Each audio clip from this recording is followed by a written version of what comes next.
당신의 마음을 토닥토닥 위로해 드릴게요.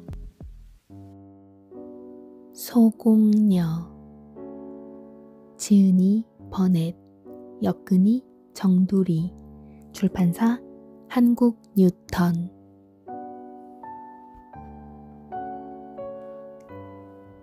세라는 아버지와 함께 인도에서 행복하게 살고 있었습니다. 어느덧 7살이 된 세라는 학교에 다니기 위하여 아버지와 함께 배를 타고 영국 런던으로 오게 되었습니다.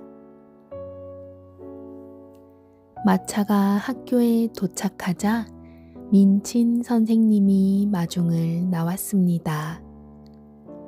선생님, 세라를 잘 부탁드립니다. 다시 인도로 가야 하는 아버지는 세라와 헤어지는 것이 섭섭했습니다. 세라도 앞으로 10년 동안은 아버지를 못 만날 것을 생각하니 슬펐습니다.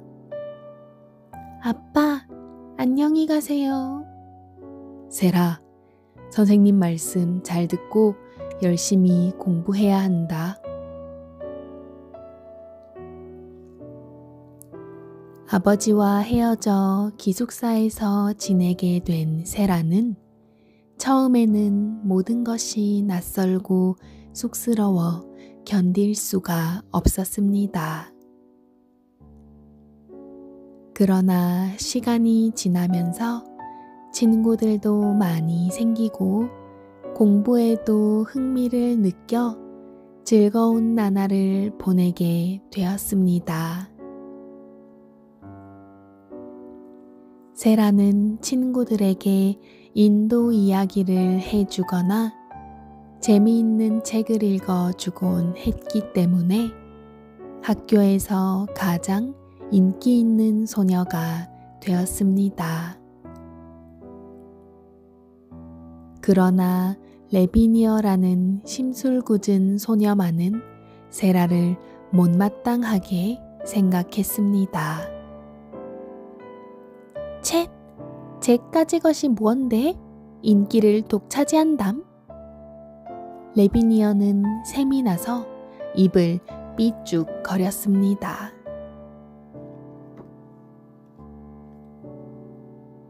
어느 날 세라는 친구들에게 재미있는 이야기를 들려주고 있었습니다.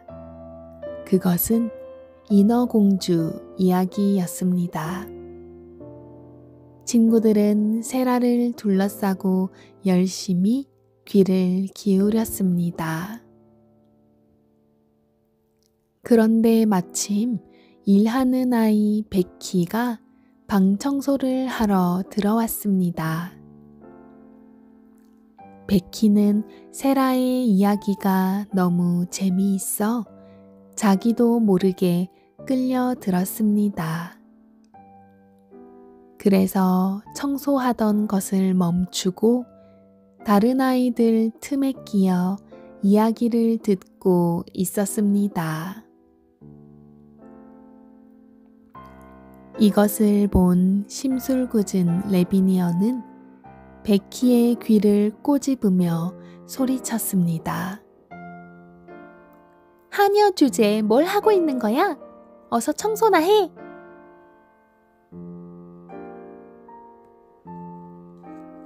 미안해요. 공손하게 용서를 비는 베키의 눈에서는 눈물이 뚝뚝 떨어졌습니다. 이것을 본 세라는 화가 났습니다. 레비니어, 심술 부리지 마. 베키는 이야기를 들으면 안 되니? 그러자 다른 아이들도 입을 모아 레비니어를 나무랐습니다. 그래, 세라 말이 옳아. 베키를 들볶지 마. 레비니어는 화가 나서 얼굴이 새빨개졌습니다. 흥! 모두 한패가 되어 베키를 감싸는구나. 어디 두고 봐. 그리고 레비니어는 문을 쾅 닫고 나가 버렸습니다. 세라의 이야기가 다 끝나자 친구들은 자기 방으로 돌아갔습니다. 베키, 내 방에 놀러 가자. 세라가 권하자 베키는 머뭇거리며 세라를 따라왔습니다. 베키, 이 케이크 좀 먹어봐. 어머나, 맛있는 케이크네? 난 이런 케이크는 지금까지 먹어본 적이 없어. 베키는 마치 꿈이라도 꾸고 있는 듯한 기분이 되었습니다. 세라, 고마워. 베키는 세라와 비슷한 나이였으나 집이 가난해서 학교에도 못 다니고 하녀로 일하게 되었던 것이었습니다. 그로부터 5년의 세월이 흘렀습니다. 이제 세라는 12살이 되었습니다. 인도에 계시는 아버지도 생일 축하 편지를 보내오셨습니다. 민친 선생님은 세라의 생일 축하 파티를 열어주셨습니다. 여러분, 오늘은 세라의 생일이에요. 모두 함께 축하해 줍시다. 세라 축하해요. 민친 선생님을 따라서 친구들도 축하 인사를 했습니다. 세라 생일을 축하해. 세라는 참으로 행복했습니다. 고맙습니다, 여러분. 미소를 지으며 친구들의 인사에 답하는 세라의 모습은 정말 아름다웠습니다. 생일 파티는 아주 즐거웠습니다. 맛있는 음식도 먹고 재미있는 이야기도 나누며 흥겹게 놀았습니다.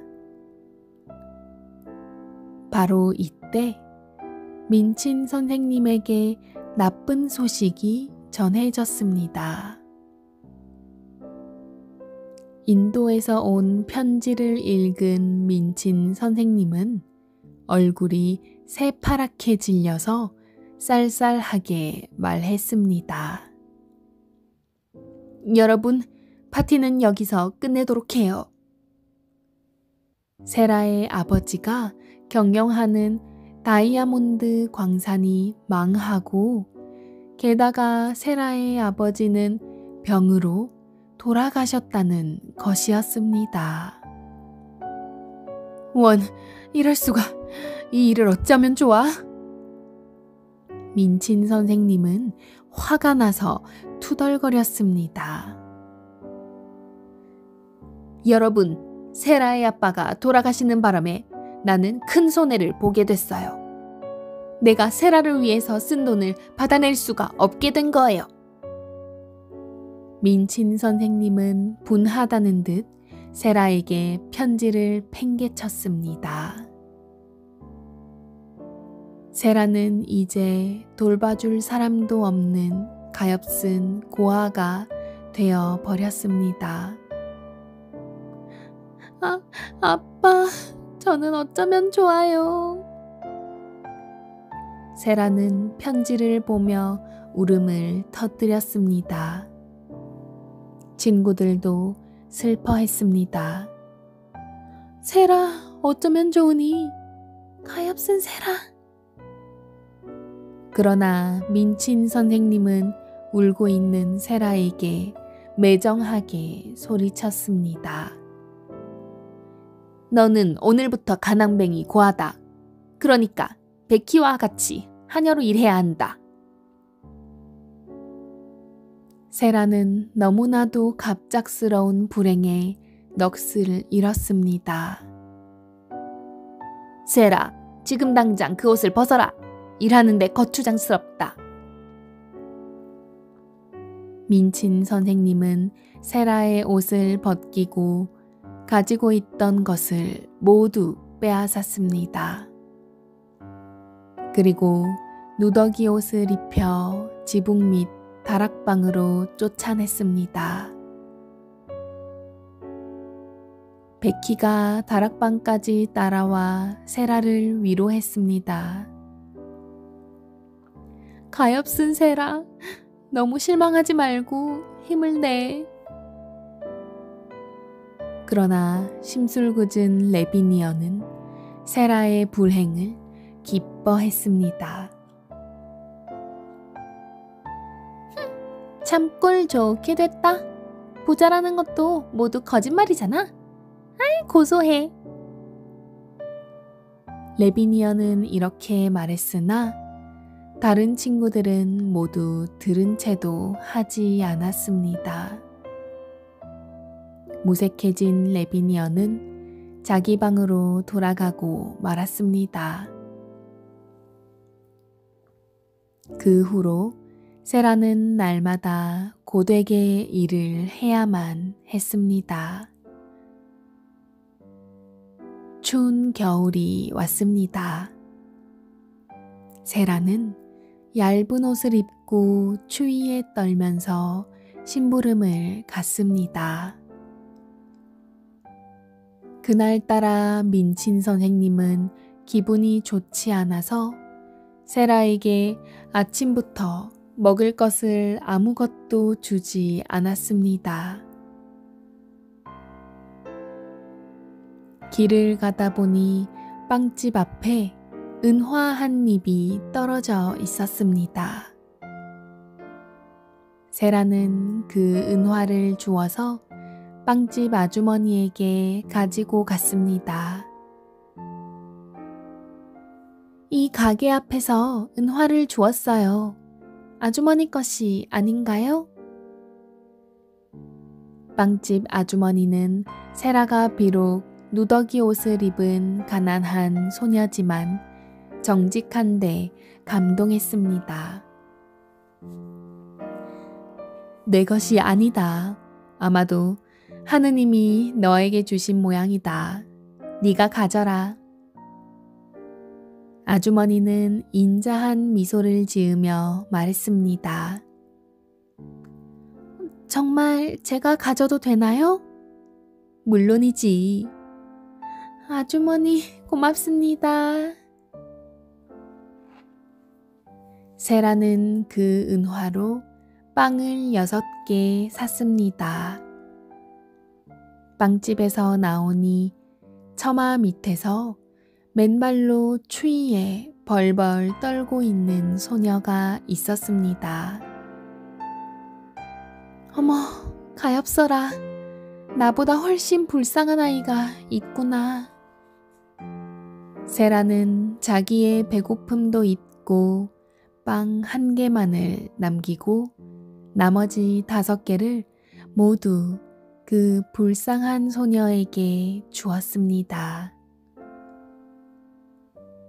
세라가 돌아간 후 빵집 아주머니는 그 소녀에게 빵을 몇 개 얻었느냐고 물었습니다. 5개 얻었어요. 그 소녀가 말했습니다. 그 말을 듣고 빵집 아주머니는 세라의 착한 마음씨에 또 한 번 감동했습니다. 어쩌면 저렇게 착한 아이가 있을까? 그 아이도 몹시 배가 고픈 것 같았는데. 빵집 아주머니는 빵을 바구니에 가득 담아 가지고 세라의 뒤를 쫓았습니다. 그러나 세라의 모습은 보이지 않았습니다. 세라의 인정 넘치는 마음씨에 감동한 빵집 아주머니는 불쌍한 소녀를 자기 딸로 삼아서 기르기로 마음먹었습니다. 세라가 다락방으로 돌아와 보니 웬 원숭이 한 마리가 우두커니 앉아 있었습니다. 어머나, 참으로 귀엽게 생긴 원숭이구나. 세라는 얼른 원숭이를 안아 올렸습니다. 그때 건너편의 이웃집 창문에서 인도말로 원숭이를 부르는 소리가 들렸습니다. 창밖을 내다보니 인도 사람이 원숭이를 찾고 있었습니다. 원숭이는 여기 있어요. 세라가 인도말로 이렇게 말했습니다. 영국 소녀가 어떻게 인도말을 할 줄 알죠? 원숭이를 데리러 와서 인도 사람이 세라에게 물었습니다. 저는 7살이 될 때까지 인도에서 살았거든요. 아, 그랬었군요. 인도 사람은 세라에게 고맙다는 인사를 하고 원숭이를 데리고 돌아갔습니다. 그 이튿날 아주 이상한 일이 일어났습니다. 그날도 세라는 하루 종일 고된 일을 했습니다. 저녁이 되자 피곤한 몸을 이끌고 자기 방으로 돌아왔습니다. 그런데 놀랍게도 난로에 불이 활활 타고 있고 식탁에는 향긋한 냄새가 나는 맛있는 음식이 잔뜩 차려져 있었습니다. 어머나, 이게 어찌 된 일이지? 세라는 고개를 갸우뚱거리며 아무리 생각해도 알 수가 없었습니다. 식탁 위에 편지가 놓여 있어서 급히 그것을 읽어보았습니다. 그 편지에는 다락방에 마음씨 착한 소녀에게 라고 쓰여 있었습니다. 세라는 베키를 불렀습니다. 베키도 식탁 위에 맛있는 음식을 보고 깜짝 놀랐습니다. 세라, 이게 어떻게 된 일이야? 글쎄, 나도 모르겠어. 세라, 이런 훌륭한 음식은 처음이야. 아마도 하느님이 보내주신 선물일 거야. 세라와 베키는 음식을 맛있게 먹었습니다. 그런데 그 후로도 날마다 그렇게 음식이 차려져 있었습니다. 그러던 어느 날 세라는 우편으로 선물 상자를 받았습니다. 거기에는 또 다락방에 마음씨 착한 소녀에게 라고 쓰여져 있었습니다. 세라가 이상하게 생각하며 선물 상자를 들고 방으로 돌아가려고 할 때였습니다. 세라, 남에게 온 소포를 가져가는 것은 도둑이나 하는 짓이야. 민친 선생님이 야단을 쳤습니다. 아니에요, 선생님. 이건 남의 것이 아니라 저한테 온 거예요. 어디 보자. 민친 선생님은 믿어지지 않는 듯 상자에 쓰인 세라의 이름을 확인했습니다. 틀림없이 세라에게 온 것이었습니다.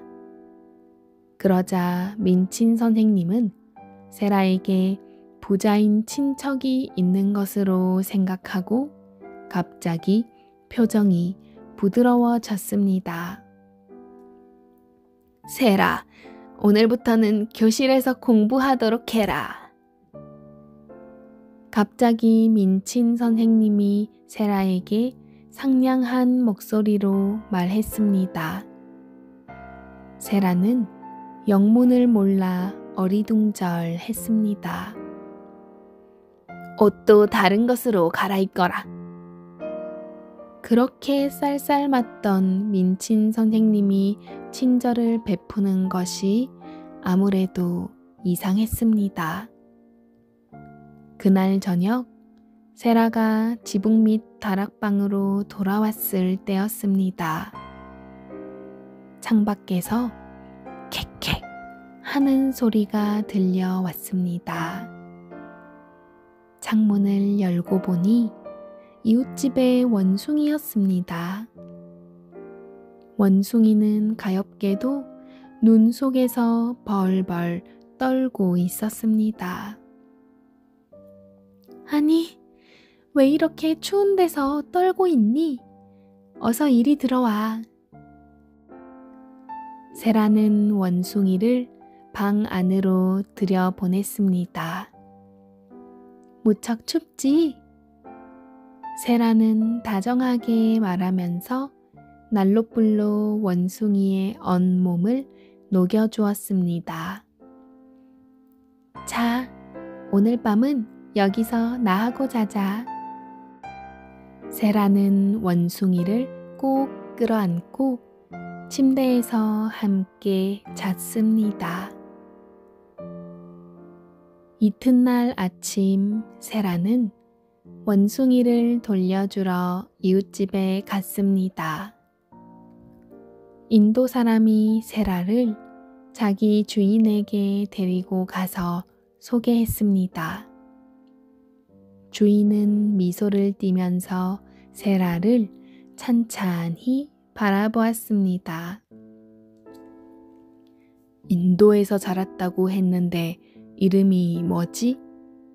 주인이 물었습니다. 세라라고 해요. 뭐? 세라라고? 그렇다면 네가 바로 내가 찾던 그 세라구나. 주인은 세라의 손을 덥석 잡고 눈물을 흘리면서 기뻐했습니다. 너희 아버지가 돌아가실 때 많은 돈을 나에게 맡기시면서 너를 찾아서 전해주라고 부탁하셨단다. 세라는 아버지의 큰 사랑에 감격하여 눈물을 흘렸습니다. 세라, 그동안 고생 많았지? 이젠 아무 걱정 말거라. 아저씨, 고맙습니다. 세라는 다시 부자가 되었습니다. 세라는 베키를 데리고 다른 학교로 전학 가기로 마음먹었습니다. 베키야, 우리 함께 다른 학교로 가자. 세라, 그게 정말이야? 나도 학교에 다닐 수 있는 거야? 베키는 기뻐서 어쩔 줄 몰랐습니다. 이 사실을 알게 된 민친 선생님은 세라의 마음을 돌리려고 애썼습니다. 그러나 세라는 한마디로 딱 잘라 거절했습니다. 선생님, 제가 남기를 바라는 것은 돈 때문이죠? 그 말에 민친 선생님은 얼굴을 붉혔습니다.